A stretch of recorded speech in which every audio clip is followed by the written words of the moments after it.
Hello po sa lahat. Ako nga po pala si Catherine Mercado, pwedeng Cathy, or simply Cat.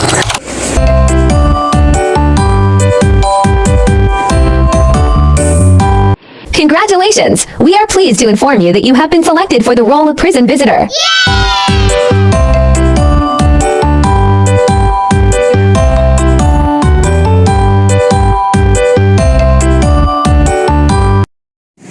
At ito na nga, ang araw ng student film shoot dito sa lugar na to.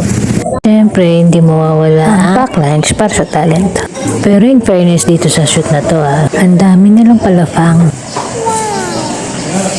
Bago pa pumunta, handa lang gagamitin para sa shoot na mga damit. Pero mga nagdala ako ng 4 na pares na pang-itaas, isang maong na pantalon. At ito na nga ang na-approve. Gusto nila kasi light colors kasi sa camera.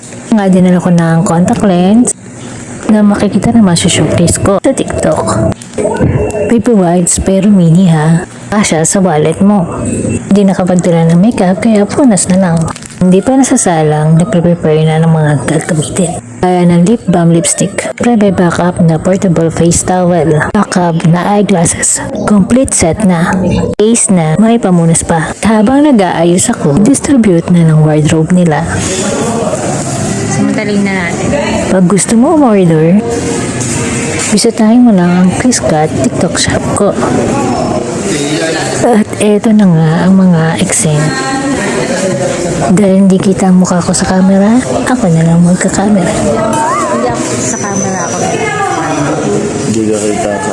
Sa camera. As patient visitor. Title, No Seconds. Sabi ni Derek, dito ako papunta. Uupo ako dito. Dapat pala palit eh. Okay lang yan. One day, sawa din ako sa camera.